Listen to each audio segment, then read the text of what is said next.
حضور والا یاد رکھیے گا، خوف وہ رسی ہے جو کہیں یاد، کہیں ماضی، کہیں لاشعور، کہیں انکانشیس میں کہیں بندھی ہوتی ہے اور ہمیں تنگ کرتی رہتی ہے کہ اگر میں نے یہ کیا تو میں ناکام ہو جاؤں گا۔ یاد رکھیں وہ لوگ جو خوف سے قدم نہیں اٹھاتے کبھی کامیاب نہیں ہوتے۔ اور حضور والا آج کا دوسرا جملہ یاد رکھیے گا، پہلا کیا تھا؟ کامیاب ہونے کے لیے ناکامی بہت ضروری ہے، اور دوسرا جملہ یہ ہے جو اپنے خوف کو فتح کر لیتا ہے کامیاب وہی ہوتا ہے۔ سو خوف پہ قابو پانا، خوف کو مینج کرنا، خوف کو سنبھالنا، خوف کو چینلائز کرنا، یہ آپ کی کامیابی کا سبب بنتا ہے۔ تو ہماری زندگی میں جو خوف ہوتا ہے نا، یہ ختم نہیں ہم نے کرنا ہوتا۔ ابھی تک جتنا میں نے فیئرز پہ پڑھا ہے، آپ سب ایک اسائنمنٹ پکڑ لیجئے، آج سونے سے پہلے آپ نے گوگل کرنا ہے 6 گھوسٹ آف فیئر، ٹھیک ہے؟ نیپولین ہل کی کتاب ہے تھنک اینڈ گرو رچ، اور یہ تھنک اینڈ گرو رچ کا لاسٹ چیپٹر ہے 6 گھوسٹ آف فیئر، اور یہ آپ نے چیپٹر پڑھ کے سونا ہے، چھوٹا سا چیپٹر ہے، 20-25 صفحوں کا۔ یہ وہ بتاتا ہے کہ کامیابی کے راستے میں سب سے بڑی رکاوٹ خوف ہے۔ اور خوف کرتا کیا، ابھی بتاتا ہوں کس کس قسم کے خوف ہوتے ہیں۔ وہ کہتا ہے خوف کرتا یہ ہے کہ یہ آپ کی پرفارمنس کو، آپ کی کارکردگی کو لمیٹڈ کر دیتا ہے۔ جب کارکردگی لمیٹڈ ہو جاتی ہے، آپ کا ہنر، آپ کا ٹیلنٹ، آپ کا پوٹینشل جب لمیٹڈ ہو جاتا ہے، آپ محدود رہ کے سوچتے ہیں تو لامحدود نتیجہ نہیں دے سکتے آپ۔ اب وہ کہہ رہا ہے یہ بھوت ہے، گوسٹ، یہ خوف ایک بھوت کی طرح ہے۔ جس طرح بھوت آپ کو ڈراتا ہے، اچھا یاد رکھیے بھوت مارتا نہیں ہے، بھوت ڈرا کے مارتا ہے۔ دنیا میں ڈر بھی انسان کو مار دیتا ہے، اور وہ مارتا کیسے ہے؟ یاد رکھیں، جسم سے بڑا وار نفسیات پہ ہوتا ہے۔ یہ آج کا کتنا جملہ ہے؟ تیسرا۔ انسان کے جسم پہ جو گھاؤ لگتا ہے نا، اتنا خطرناک وہ نہیں ہوتا، وہ ٹانکے لگے ٹھیک ہو گیا، ہڈی تھی جڑ گئی، لیکن جتنا خوفناک دھچکا، یہ جتنا خوفناک ٹارچر، سائیکولوجیکل ٹارچر ہوتا ہے، اس سے زیادہ کوئی نہیں ہوتا۔ تو خوف جو ان سے وہ پتہ لگتا ہے کہ خوف فزیکلی نہیں ہوتا، خوف آپ کی نفسیات پہ طاری ہو جاتا ہے، اور وہ جب نفسیات پہ آپ کے چلا جاتا ہے تو پھر کیا ہوتا ہے؟ آپ کی کارکردگی جو ان سی ہے وہ کیا ہو جاتی ہے؟ لمیٹڈ ہو جاتی ہے۔ جب بھی آپ کسی کو باندھتے ہیں اور اس کی سوچ کو باندھتے ہیں، تو وہ سوچ کو باندھنا اس کی کارکردگی کو کیا کرتا ہے؟ محدود کر دیتا ہے۔ حضور والا ہمارے ساتھ بھی یہ ٹریجڈی بچپن سے ہوتی ہے۔ ہوتا کیا ہے؟ تعلیم کا نظام، بچپن کے کمنٹ، گرومنگ، پیرنٹنگ، والدین، استاد، دوست، معاشرہ، معلم، ماں، میڈیا، یہ سب کے سب مل کے بعض اوقات ہمیں کچھ ایسی رسیاں باندھ دیتے ہیں جن رسیوں کی وجہ سے ساری زندگی ہم آگے نہیں بڑھتے۔ اور ان رسیوں میں ایک بڑی رسی کون سی ہوتی ہے؟ خوف کی رسی۔ اب سن کے حیران ہوں گے، فیئر کے بارے میں جو ریسرچ ہے انسانی نفسیات پہ، وہ یہ ہے کہ انسان کو پیدائشی 3 خوف ملتے ہیں۔ ایک پہلا بلند آواز کا خوف، اللہ نہ کرے ابھی اگر کوئی ٹھا ہوتا ہے تو وہ کیا ہوتا ہے؟ جیسے ہی وہ ہوگا تو آپ کے ہاتھ ایک دم کانپیں گے، ہوتا ہے نا ایسے جی؟ بعض لوگ اسٹرانگ نروس کے ہوتے ہیں، ڈھیٹ ہوتے ہیں، اور کچھ نہیں ہوا بھیا، لیکن جو عمومی طور پہ ہمارے اندر ایک ہماری ہارٹ بیٹ جو سی ہے وہ اوپر نیچے ہو جاتی ہے۔ کیوں؟ آواز کا خوف بچپن سے، پیدائش سے ہمارے ساتھ جڑا ہوا ہے۔ دوسرا خوف جو ہے وہ بلندی سے گرنے کا۔ چھوٹا سا بچہ پکڑیں آپ، ایسے پکڑنے کے بعد ایک دم سے ایسے نیچے کریں تو اس کے ایکسپریشن بدلیں گے، اسے لگے گا کچھ ہونے لگا، ہارٹ بیٹ اس کی جو سی وہ تھوڑی سی بدل جائے گی، ٹھیک ہے؟ اللہ نہ کرے کبھی ایئر کریش ہو جائے اور اس طرح ہو تو بندہ بچتا ہی نہیں ہے۔ انہوں نے ایک ریسرچ کی تو پتہ لگا کہ بہت سے لوگ جب جہاز اتنی تیزی سے نیچے آتا ہے نا، وہ مر چکے ہوتے ہیں، ہارٹ چوک ہو جاتا ہے اسی وقت۔ انسان اس بلندی سے گرنے کے خوف کو برداشت ہی نہیں کر سکتا۔ یہ جھولے میں بیٹھتے ہیں نا، پیٹ میں پنجابی میں کہتے ہیں وٹ پھرتے ہیں، وہ وٹ جو ان سے ہوتے ہیں وہ فیئر کی وجہ سے ہوتے ہیں، کیونکہ ہمارے اندر جبلت میں بیٹھا ہوا ہے۔ تیسرا خوف ہوتا ہے سانس بند ہونے کا، پینک اٹیک ہوتے ہیں نا بعض لوگ، کھڑ گیا، سانس بند ہو گیا۔ ہمیں سب سے زیادہ ڈر ہوتا ہے کہ کہیں میرا سانس بند نہ ہو جائے، یہ ہماری جبلت میں ہے۔ اب اگلی بات، نفسیات کے لوگ کہتے ہیں کہ یہ 3 خوف ہمیں فطرت، قدرت، جبلت دیتی ہے، اور باقی کے تمام خوف ہمیں دنیا دیتی ہے۔ اب آپ اندازہ لگائیں ہمیں کتنے خوف ہوتے ہیں۔ میں کہیں مر نہ جاؤں، 6 گھوسٹ آف فیئر میں پہلا ہے فیئر آف ڈیتھ۔ اچھا او بھائی جی مرنا ہے، لیکن یاد رکھیں ایک بار مرنا ہے، اور میرے اختیار میں پیدا ہونا نہیں تھا تو میرے اختیار میں مرنا بھی نہیں ہے، تو میں نے تبھی مرنا ہے جب میں نے جانا ہے۔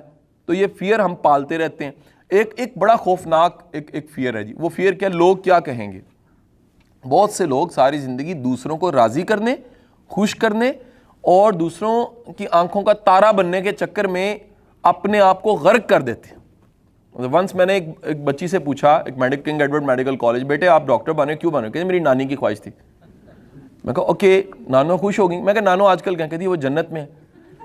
میں کہا بیٹے تم تو جہنم میں ہو نا, کیونکہ جو تم کر رہی ہو یہ تو تمہارا پیشن ہی نہیں ہے, یہ تو نانوں کی خواہش تھی. تو بہت سے لوگوں کے پاس فیئر یہ ہوتا ہے دنیا کیا کہے گی, کیا کہیں گے لوگ, یہ فیئر زونز ہے. بہت سے لوگوں کو خوف ہوتا ہے غریب ہونے کا. اچھا یہ آپ کو اطلاع کر لیجیے, یہ امیر ہونے کے بعد بھی رہتا ہے. کل کے سیشن میں نے اس پہ ایک جملہ بولا تھا بلال کتب کا, وہ کہتے ہیں بعض لوگوں کی غربت ختم ہو جاتی ہے, احساس غربت ختم نہیں ہوتا. تو ایسا بندہ بلینز پڑے ہوتے ہیں لیکن پاؤنڈ بھی اگر غلط ہو جاتا ہے نا تو بیوی سے لڑ پڑتا ہے, کیا ضرورت تھی خرچنے کی, کیا پڑا ہوا تھا, ٹھیک ہے کہ نہیں. وہ پاؤنڈز کے لیے جنگ کرنے والا بندہ اصل میں اسے خوف ہوتا ہے کیا, میں غریب ہو جاؤں گا. اچھا اسی طرح ایک خوف ہوتا ہے کہ کہیں میں غلط نہ کر دوں. بہت سے لوگوں کو ایک خدشہ یا خوف یہ ہوتا ہے میں غلط نہ کروں. یاد رکھیں ٹھیک کرنے کے لیے غلط کرنا پڑتا ہے. آپ غلط کرتے ہیں تو سیکھتے ہیں اور غلط کر کے ہی ٹھیک ہوتے ہیں.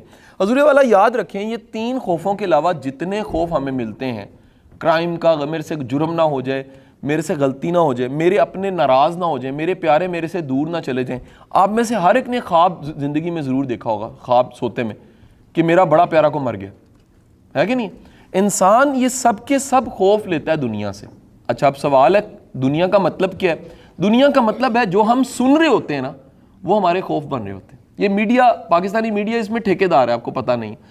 پاکستانی میڈیا پورا رول پلے کرتا ہے آپ کو خوفزدہ کرنے کا, کہ ادھر آپ لینڈ کیے نہیں تو ساتھ ہی جون سے ٹھا یا کچھ بھی ہو جائے. اوکے اب ہوتا کیا ہے کہ خوفزدہ معاشرے, خوفزدہ لوگ کبھی اچھا پرفارم نہیں کرتے.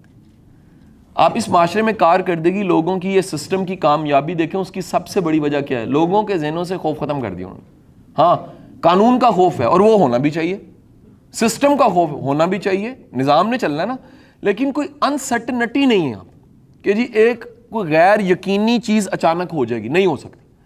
جب بھی کسی معاشرے میں غیر یقینی حالت اور غیر یقینی حالت میں ڈال دیا جاتا ہے قوم کو, لوگوں کو, تو یاد رکھیے پوری سوسائٹی کی پرفارمنس کولیکٹیو وہ کیا ہو جاتی ہے, کم ہو جاتی ہے.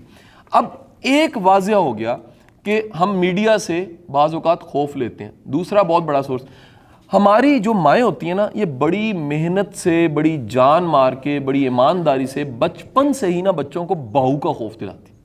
بابا آ جائے گا, بلا آ جائے گی, چڑیل آ جائے گی, ٹھیک ہے نہیں. وہ چڑیل سوچتے ہوئے ساس ذہن میں ان کے آ رہی ہوتی ہے لیکن بچے کے ذہن میں تو نہیں آتی. اب وہ بچے کے ذہن میں جو بھی چڑیل, بلا, ڈین آتی ہے, وہ جو آتی ہے وہ ساری زندگی رہتی ہے. پریکٹیکلی آپ کو بتاؤں, اگر آپ نے کچھ دیکھا ایسا تو آپ کو ضرور اپنا سائیکولوجیکل ٹیسٹ کروانا چاہیے. لیکن حقیقت یہ بتا رہا ہوں, میں نے 8 سال قبرستان میں ایک جگہ کے میں تالے لگاتا رہا. میری ڈیوٹی تھی, چھوٹی سی نا اسائنمنٹ تھی, اور یقین کریں کوئی خوف حقیقت میں ہوتا ہی نہیں ہے. اب ہمیں کہاں سے ملتا ہے وہ جن, بلا, بہو کا خوف؟ کہانیاں, بچپن کی وہ ساری کہانیاں ہمارے لاشعور میں اور کہیں نہ کہیں چلتے چلتے ہمارے ساتھ چلتی رہتی ہیں, اور ہم ساری زندگی خوف زدہ رہتے ہیں. اور وہ خوف زدہ رہنے کے بعد کیا ہوتا ہے جی, ہمیں لگتا ہے کہ شاید کچھ ہو جانا ہے. ایک بچے نے مجھے بڑا, ایک فورس میں ہے تو اس نے مجھے بتایا آرمی میں, اس نے کہا جی قاسم صاحب میں ساچن میں تھا, اور ساچن میں میری جو اسائنمنٹ تھی, میرا ایک سپاہی تھا, وہ بیمار ہوا کیونکہ ٹمپریچر -40 ہوتا ہے. تو -40 ٹمپریچر پہ وہ بیمار ہوا, نمونیا ہوا, جو انجیکشنز ہمارے کو کوشش میں نے کی لیکن اس کی ڈیتھ ہو گئی. لیکن جب ڈیتھ ہوئی تو ویدر خراب ہو گیا. وہ کہتا ہے ویدر خراب ہوا اور اگلے 11 دن اس کیمپ میں مجھے اس لاش کے ساتھ سونا تھا. ویدر جا کے ٹھیک کب ہو رہا ہے؟ 11 دن کے بعد. ہیلی کاپٹر تب آ رہا ہے اور تب اس کی ڈیڈ باڈی واپس جا رہی ہے. اب وہ مجھے کہنے لگا کہ سر عجیب بات بتاؤں کہ پہلی بات مجھے پہلی رات کے بعد ہی پتہ لگی کہ ہمارے ذہنوں میں جو لاش, ڈیڈ باڈی کے جو خوف بٹھائے جاتے ہیں وہ حقیقت میں نہیں ہوتے. اور 11 دن 12 دن کے بعد مجھے ایسے ہی لگنے لگ پڑا جیسے گھر میں کوئی چیز پڑی ہوتی ہے, ایسی ایک لاش پڑی ہوئی تھی. وہ مائنس کا ٹیمپریچر تھا اور اس کی ڈیڈ باڈی خراب نہیں ہو رہی تھی. تو مجھے پتہ لگا کہ یہ خوف تو ہمیں دیا جاتا ہے, اصل میں اتنا ہوتا نہیں ہے. حضور والا ایک خوف کی اور شکل ہے, اور وہ خوف ہے مار کا خوف. یہ خوف ہمیں ماسٹر دیتا ہے, یہ ہمیں ٹیچر دیتا ہے, یہ بعض اوقات والد صاحب بھی دیتے ہیں, اور بعض اوقات والدہ بھی دے دیتی ہے۔ یہ مار کا خوف بڑا خوفناک سا خوف ہے۔ یہ کیا کرتا ہے؟ یہ بھی ہماری کارکردگی کو، ہماری سوچ کو، ہمارے نظریے کو محدود کر دیتا ہے۔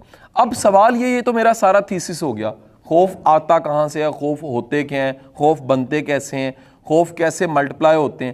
ایک آپ کو اب میں سلوشنز کی طرف لے کے جانا چاہ رہا ہوں۔ ایک پہلا نسخہ یاد رکھیے گا، اگر آپ نے کسی بھی خوف سے، وہ فیئر ہے فیلئر کا یا کوئی بھی خوف ہے، اس سے جان چھڑانی ہے تو سب سے پہلا کام ایک یہ کریں، اس کے بارے میں زیادہ تر تذکرہ نہ کیا کریں۔ ہم کرتے کیا ہیں؟ ہم تذکرہ کر کر کے، سن کے، اس پہ آئے مل کے بیٹھ کے خوف کی باتیں کرتے ہیں۔ ہم جب مل کے بیٹھ کے خوف کی باتیں کرتے ہیں تو خوف جون سا جیسے پودے کو پانی ملے تو وہ طاقتور ہو جاتا ہے، درخت بن جاتا ہے، ایسے ہمارے خوف کی بھی جڑیں بنتی ہیں، اور خوف جڑیں بناتا بناتا بناتا اتنا طاقتور ہو جاتا ہے کہ وہ ہم پہ غلبہ پا جاتا ہے۔ نمبر 1۔ نمبر 2 کام یہ یاد رکھیں، جو خوف ہے کسی ایکسپرٹ، ہمدرد اور انسانی نفسیات جاننے والے سے اس کا تذکرہ ضرور کریں۔ پہلے میں نے کہا یہ تذکرہ نہیں کرنا، اس کا اشتہار نہیں لگوانا، اور دوسرا میں نے کیا کہا ہے، جو جانتا ہے کہ خوف ہوتا کیا ہے اس سے شیئر کر کے اس کی انٹینسٹی کو کم کر لیں، کیونکہ یاد رکھیں جب ہم بتاتے ہیں تو بظاہر انسلٹ ہوتی ہے، لیکن اس انسلٹ کے بعد ہم اس تکلیف سے تھوڑی دیر کے لیے کیا آ جاتے ہیں، باہر آ جاتے ہیں۔ تیسری بات، ایک زندگی کا اصول بنا لیں، خوف کے باوجود بھی قدم ضرور پٹنا ہے آپ نے، پنجابی کا ورڈ ہے ٹیک انیشیٹو، قدم ضرور اٹھانا ہے۔ جب آپ قدم اٹھائیں گے، آپ سٹیپ فارورڈ کریں گے تو ہوگا کیا؟ آج تک دنیا میں جتنی بھی خوف پہ ریسرچ موجود ہے وہ یہ بتاتی ہے کہ جو خوف ہوتا ہے اس کی موجودگی کے باوجود کام کرنے والے لوگ خوف پہ قابو پا لیتے ہیں۔ جب آپ کہتے ہیں ایبسولوٹ حالات ہوں گے، خوف نہیں ہوگا تو میں کام کروں گا، تو ایسا نہیں ہو سکتا۔ خوف کے ہوتے ہوئے، خوف کی موجودگی کے باوجود قدم اٹھا کے چلنے والا آخرکار منزل پہ پہنچ جاتا ہے۔ نیکسٹ، ایک اور کام کریں، ایک پیپر لے لیں، یہ سائیکالوجی کی ٹیکنیکس آپ کو بتا رہا ہوں، پیپر لے لیں اور اپنے خوف کو لکھ لیں، لکھنے کے بعد اس کو جلا دیں۔ اوکے، اچھا اگر نہیں جلا سکتے تو اس کو پھاڑ دیں، اور 1 یا 2 یا 3 بار اگر آپ ایسا کرتے ہیں تو آپ کا فیئر جون سا وہ کیا ہو جائے گا، کم۔ آخری ٹیکنیک بڑی آسان سی ہے، اپنے خوف پہ سوال اٹھائیں، ریز کوسچن، سوال اٹھائیں گے تو پتہ لگے گا خوف کی حقیقت کیا ہے، بھائی یہ میں کیوں سوچتا ہوں ایسا، بھائی لوگ مرتے ہی ہیں نا، لوگ جاتے ہی ہیں نا، لوگ غریب ہو ہی جاتے، کیا ہو جائے گا، مر تو نہیں جاؤں گا، ٹھیک ہے۔ جب آپ اپنے خوف پہ سوال اٹھاتے ہیں، خوف ہوتا ہے ایک یقین کی طرح، اور ٹونی رابنس کہتا ہے دنیا کے ہر بلیو کی 4 ٹانگیں ہوتی ہیں، ہر بلیو کی جیسے 4 ٹانگیں میز کی طرح ہوتی ہیں، اور آپ اگر ایک ٹانگ توڑیں تو وہ میز نیچے گر جاتا ہے، ٹیبل نیچے گر جاتا ہے۔ اگر آپ اپنے خوف پہ سوال اٹھاتے ہیں اور بار بار سوال اٹھاتے ہیں تو سوال اٹھانے سے نتیجہ یہ نکلتا ہے کہ آپ کا خوف جو سا وہ کھوکھلا ہونے لگ پڑتا ہے، اس کو چیلنج ملتا ہے۔ جب چیلنج ملتا ہے تو وہ چیلنج جو سا وہ کیا کرتا ہے، وہ خوف کو کھوکھلا بنا کے، کمزور بنا کے، آہستہ آہستہ ویک کرتے کرتے ختم کر دیتا ہے۔ تو آپ اگر اپنے خوف پہ ریشنل پریکٹیکل اپروچ سے سوال پوچھتے ہیں کہ یہ خوف ہے کیا، یہ کہاں سے آیا، یہ مجھے کیوں مل گیا، اس کی بنیاد کیا ہے، یہ میرے اندر میں آنا بھی چاہیے، اس سے آج تک ہوا کیا، میری کارکردگی کم کیوں ہو رہی ہے۔ And the last most important technique, pen and player principal, خوف زدہ ہونے کے نقصان سوچیں۔ جب آپ بڑھا چڑھا کے نقصان سوچیں گے تو آپ کو پتہ لگے گا اس کے تو مجھے بہت نقصان ہو رہے ہیں، اس کا رکھنے کا تو مجھے فائدہ کوئی نہیں ہوا، اور ساتھ ہی میں سوچیے اگر یہ خوف میں ختم کر دوں تو مجھے فائدے کیا کیا ہو سکتے ہیں۔ پین اینڈ پلیئر پرنسپل، جب آپ بڑھا چڑھا کے اس کے فائدوں کے بارے میں سوچیں گے تو خوف اپنی جگہ پہ رہے گا، آپ اس پہ پاؤں رکھیں گے، اس کو ذبح کریں گے اور خوف سے آگے نکل جائیں گے۔ کلوزنگ اس بات کے ساتھ، حضور والا یاد رکھیے، اللہ کا خوف رکھنے والا دنیا کی کسی چیز کا خوف نہیں رکھتا۔ جس شخص کو یہ ڈر ہوتا ہے کہ میرا مالک میرے سے ناراض ہو جائے گا، میں اس کا بندہ ہوں، میں نے بندگی کا حق ادا کرنا ہے، وہ لا خوف علیہم پہ چلا جاتا ہے۔ یہ خوف سے آزاد ہونا ممکن ہی آسان تب ہے جب آپ کو اللہ سے محبت ہوتی ہے، آپ کا رب کے رازق ہونے پہ ایمان ہوتا ہے، آپ کو پتہ ہوتا ہے کہ میرا رزق دنیا کا کوئی پیر بند نہیں کر سکتا، آپ کو پتہ ہوتا ہے کہ میرا رزق کوئی شخص کسی کا تعویذ بڑھا نہیں سکتا، آپ کو پورا یقین ہوتا ہے کہ کائنات کے خزانوں کی چابیاں اور مالک صرف ایک ہے اور میرا اللہ ہے۔ حضور والا جب آپ کو ایمان ہوتا ہے تو آپ پھر اتنے الہ نہیں بناتے، آپ سب الہوں کو قربان کرتے ہیں اور ایک الہ بناتے ہیں اور وہ اللہ ہوتا ہے۔ پھر آپ سجدے کا ٹھکانہ جگہ ڈھونڈ لیتے ہیں کہ اگر میرا رب میرے سے راضی ہے تو مجھے ڈرنے کی کوئی ضرورت نہیں۔ حضور والا یاد رکھیے، ہم ساری زندگی یہ ڈرتے رہتے ہیں کوئی کیا سوچے گا، کبھی یہ بھی سوچئے میرا رب کیا سوچے گا۔ جو آپ قدم اٹھانے لگے ہیں، دنیا راضی ہو رہی ہے، دنیا راضی ہو نہ ہو، یہ سوچیں میرا رب بھی راضی ہے کہ نہیں ہے۔